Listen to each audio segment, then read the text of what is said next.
Let's talk about the negotiations going on between the Europeans and the Ukrainians on security guarantees, which they are trying to evolve, which was promised at that meeting that President Zelensky, accompanied by European leaders, took place in Washington, D.C.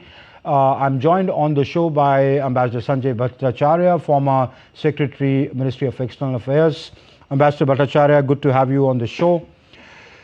Sir, Donald Trump says arranging a meeting between Zelensky and Putin is as hard as mixing oil and vinegar.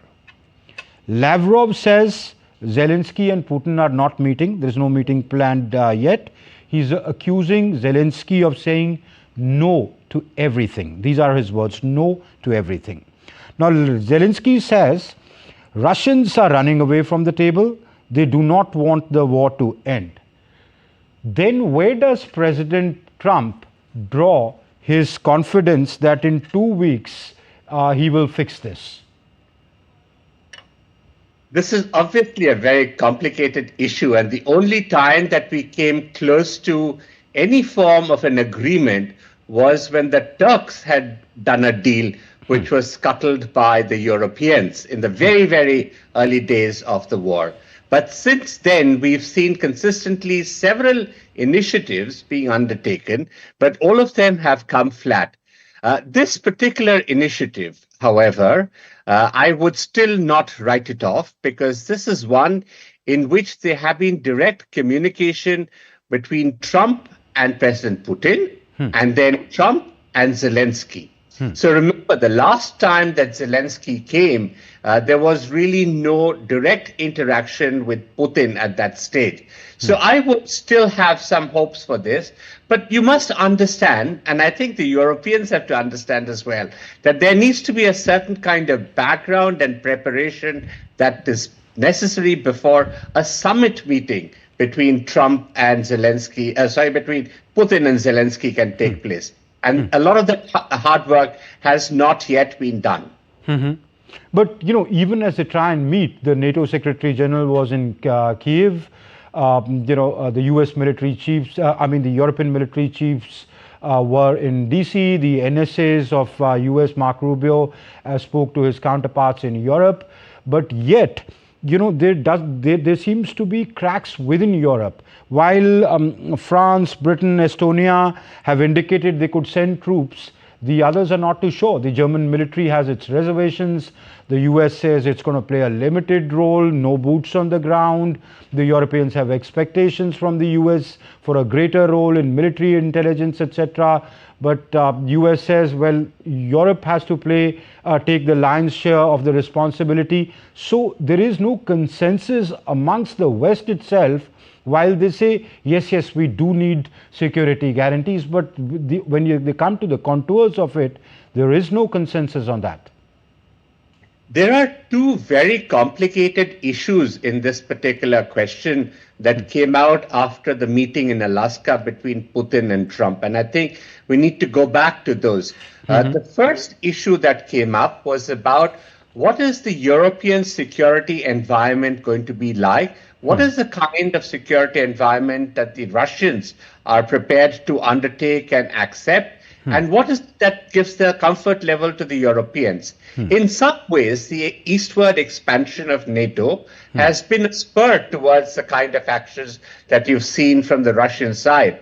And one of the things that the Russians are very keen to see is that there is no further expansion. And therefore, part of the component of any particular deal that comes about, and the Russians have been very categorical on this, is that there should be no NATO membership for Ukraine. This is a very complicated issue, because what it means is that the NATO itself, what is a NATO-like guarantee that they can provide the Ukrainians? And so that is a very complex issue.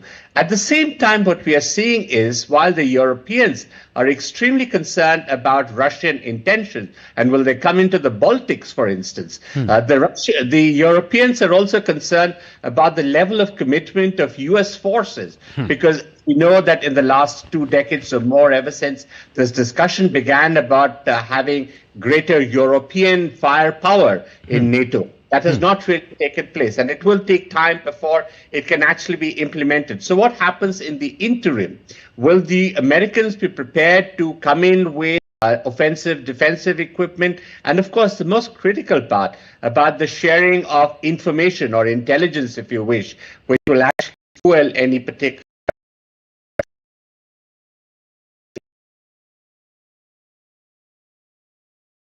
This is something that is, in a sense, more between Russia and Ukraine. But if you look at the debate within the European leaders and therefore, even the fact that Zelensky is beyond his term and he cannot hold an election, is he a person with whom Putin can actually negotiate?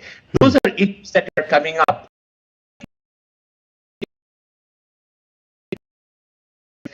To very critical issues flat on. Okay.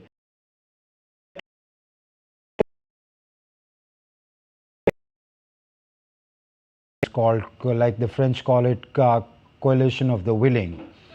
If the Europeans put war construction and then say, well, to secure our interests, we are putting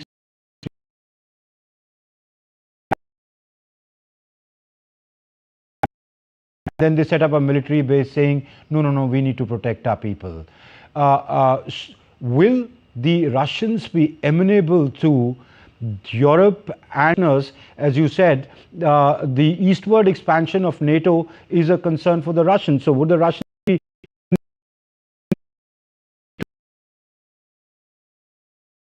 The Russians have been very categorical that they do not wish to see these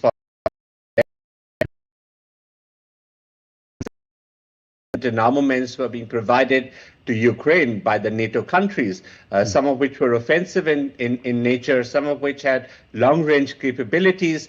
The Russians raised serious objections to all that.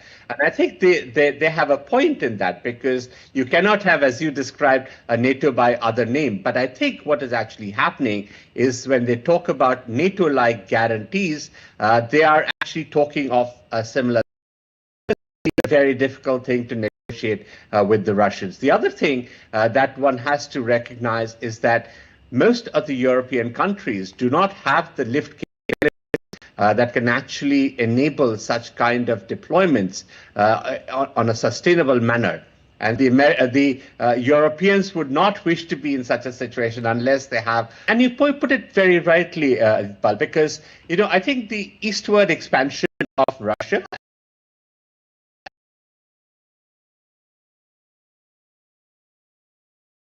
needs to be worked out. This brings a very fundamental issue as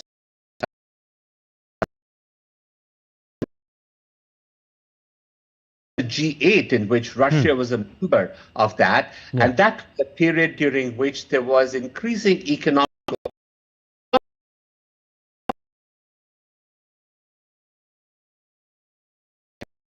and that economic integration provides a certain template and an environment in which various other issues can then be discussed and various misgivings can actually be addressed because you're meeting all the time.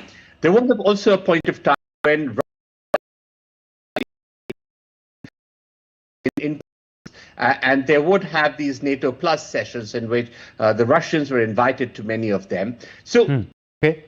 All right, before I let go of you, let me once again ask you, at this stage, do you still remain hopeful for that summit? Trump, as he said, that if you invite me, I'll be happy to be there. Is there still a possibility, or all is lost? My sense is that as optimistic, but if we are talking of a pure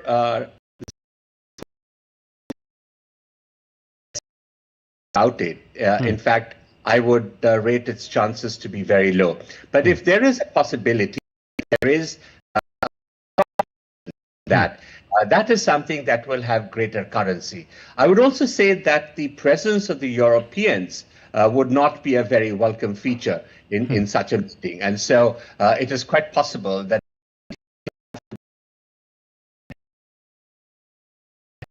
the two parties, Russia and Ukraine, and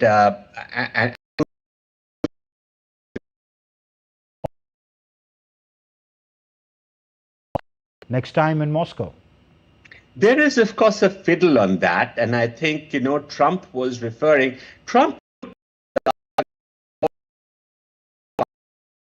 between two great powers, two major world powers. And so when he referred to Moscow, you must come to Moscow, I read that as the meeting between Trump and Putin, a bilateral summit between the not a trial. But where this three-party meeting could take place, they've been talking about Belgrade and such, but we'll have to wait and see because 2 weeks as a time frame Donald Trump has put, though that seems really unrealistic at this point and more rhetorical, but let's see how things develop. Ambassador Sanjay Bhattacharya, many thanks for being on the show and sharing your insights with us. Thank you. Thank you.